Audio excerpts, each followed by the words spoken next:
तो चलिए आज एक नए व्लॉग की शुरुआत करते हैं। तो आज आपके लिए एक कंट्री लेके आ रहा हूँ, बुल्गारिया। बुल्गारिया के लिए क्या आप लोगों को आज के टाइम में अप्लाई करना चाहिए या नहीं करना चाहिए, क्या कितना प्रोसेसिंग टाइम है बुल्गारिया का, कितना एम्बेसी में टाइम लगता है, क्या बुल्गारिया में एम्प्लॉयर आपका पासपोर्ट रखेगा, टीआरसी रखेगा या नहीं रखेगा, और किस बिहाफ पे रखेगा अगर कोई रखता है तो, और साथ के साथ बुल्गारिया से आप किसी और शेंगन कंट्री में कैसे एंट्री ले सकते हो। तो बहुत सारी बातें हैं बुल्गारिया के लिए जो आज क्लियर करने वाला हूं। इस व्लॉग के साथ जुड़े रहना, स्किप मत करना और लाइक शेयर सब्सक्राइब और प्यारा सा कमेंट जरूर करना अगर मेरा आज आपको व्लॉग अच्छा लगता है तो। अब थोड़ा सा हमारा ध्यान क्रोएशिया से हटके बुल्गारिया के लिए आ चुका है। बुल्गारिया के लिए वैकेंसी भी हम लेके आ चुके हैं। बुल्गारिया में जो वैकेंसी निकल रही है अभी के टाइम में, वो निकल रही है कंस्ट्रक्शन फील्ड में, वो भी स्किल्ड के लिए। कोई बात नहीं, अगर स्किल्ड के लिए आई तो हेल्पर के लिए भी आएगी, हॉस्पिटैलिटी सेक्टर के लिए भी आएगी, एग्रीकल्चर के लिए भी आएगी वैकेंसी। तो बुल्गारिया को हम काफ़ी ज़्यादा आगे लेके चलेंगे क्योंकि बुल्गारिया क्रोएशिया जैसा नहीं है, वहाँ पे क्रोएशिया जैसे हालात अभी के टाइम में नहीं है।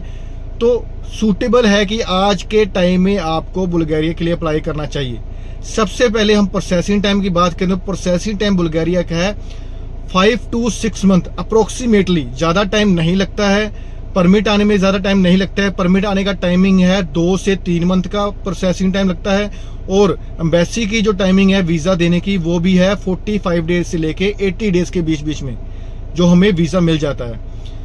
हमने भी अभी के टाइम में बुल्गारिया के लिए काफ़ी वैकेंसी के लिए अप्लाई कर रखे हैं लड़कों का। हमारे भी जो रिजल्ट आएंगे हम भी आपको बताएंगे कितने टाइम में रिजल्ट आया, क्या दिक्कतें आ रही हैं क्या नहीं। अभी बुल्गारिया के लिए अगर आपका वीज़ा लग जाता है, दूसरे टॉपिक की बात करते हैं, अगर बुल्गारिया के लिए आपका वीज़ा लग जाता है और आप बुल्गारिया पहुंच जाते हो तो 80% एम्प्लॉयर आपका पासपोर्ट रखते हैं। बट उसके लिए वो आपके साथ एग्रीमेंट करते हैं 3 मंथ का। 3 मंथ का एग्रीमेंट होता है कि 3 मंथ तक आपका पासपोर्ट हमारे पास रहेगा, हम आपका कामकाज देखेंगे, आपको टीआरसी मिल जाएगा, आपका टीआरसी आपके हैंड में रहेगा पर पासपोर्ट हमारे पास रहेगा, ताकि आप भाग मत जाओ, उतना काम हमें देके जाओ जितना हमें नुकसान भी ना हो। और 3 मंथ के बाद आपको पासपोर्ट आपका मिल जाता है, और आप अपनी टीआरसी पे, आपके पास वैलिड आईडी होनी चाहिए अगर आप बुल्गारिया का बॉर्डर क्लियर करना चाहते हो। वैलिड आईडी, आपके पास टीआरसी कार्ड जरूर होना चाहिए ताकि आप बुल्गारिया का बॉर्डर क्लियर करके शेंगन के किसी और कंट्री में मूव हो सको। इसमें कोई दिक्कत नहीं आती।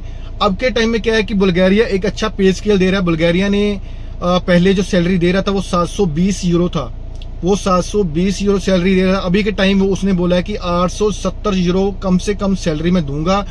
अगर कोई बंदा वाकई में अच्छा काम कर रहा है तो उसका सैलरी 900 से 1000 यूरो भी अच्छे से हो जाता है, अगर कोई काम अच्छा करके दिखाता है और कंपनी में वो 6 मंथ तक रहता है। तो ये चीज़ें जरूरी है।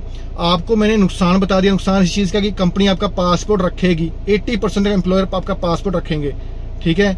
बस इसी चीज़ का नुकसान है। अभी तक बुल्गारिया में सब कुछ अच्छा चल रहा है, काम का सबको अच्छा मिल रहा है, कोई दिक्कत नहीं आ रही बुल्गारिया के लिए।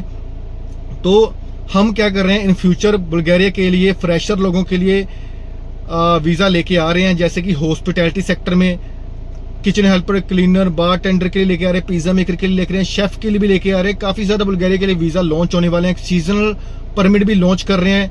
और हेल्पर, जो कंस्ट्रक्शन में हेल्पर है या एग्रीकल्चर में हेल्पर है, उसके लिए भी हम काफ़ी ज़्यादा ध्यान दे रहे हैं कि बुल्गारिया के लिए और वैकेंसी लेके आए, ताकि लोगों का ध्यान क्रोएशिया से हटके अब बुल्गारिया की तरफ होना चाहिए।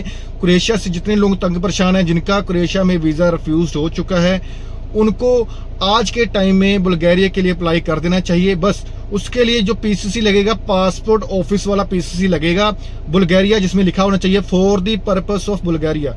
Passport front and back, passport size photo 35x45, 80% face, white background, no border line, ठीक है।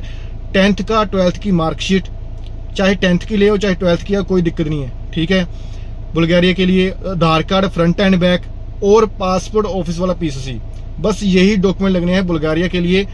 तो जिसमें आप 5 से 6 महीने में बुल्गारिया इजीली जा सकते हो। आपको बस एक अच्छा एजेंट ढूंढना है, एक अच्छा कंपनी ढूंढना है, बस इतना ही करना है आपको। कंपनी भी आपकी अच्छी होनी चाहिए। हाँ, धीरे धीरे मैं आपको बताता रहूंगा कि कंपनियां आपको बुल्गारिया के लिए कैसे चेक करनी है, कौन सी साइट पे जाके आपको कंपनी चेक करनी चाहिए, ताकि आपके साथ धोखा ना हो और आपके साथ कोई एजेंट फ्रॉड ना करे, ठीक है। और एक शेंगन कंट्री तो है ही है, और इसका क्रोएशिया से अच्छा रेटिंग है इसका बुल्गारिया का, क्योंकि मेरे कुछ दोस्त बुल्गारिया रह रहे हैं, काम कर रहे हैं, उन्होंने सिचुएशन बताया है कि भाई ऐसा हमारे जो बुल्गारिया में ऐसा नहीं है कि कोई अगर आपको काम भी आता है तभी भी आपका एम्प्लॉयर आपको काम से निकाल दे। अगर आपको यहाँ पे मेन फोकस है उनका काम का, अगर आपको काम आता है तो आपको काम से कोई नहीं निकालेगा, ठीक है। और सिर्फ 1-2 मंथ की बात है, जिनका सपना है कि कोई होटल इंडस्ट्री में जाने का, होटल इंडस्ट्री का उनको कोर्स आता है, किचन हेल्पर का आता है, या शेफ का आता है, पिज्जा मेकर का आता है, हॉस्पिटैलिटी में होटल का आता है, लॉन्ड्री का आता है, जहाँ किसी सेक्टर में भी वो होटल में जाना चाहता है तो वो बुल्गारिया के लिए हम जल्दी से जल्दी नेक्स्ट मंथ के लिए वैकेंसी लेके आ रहे हैं। आपने अगर अप्लाई करना है तो आपके पास बुल्गारिया का पासपोर्ट ऑफिस वाला पेज जरूर होना चाहिए। आप हमसे संपर्क कर सकते हैं, कुछ भी कोई हमसे डाउट रह गया है तो आप हमसे बुल्गारिया के लिए पूछ सकते हैं। Thank you.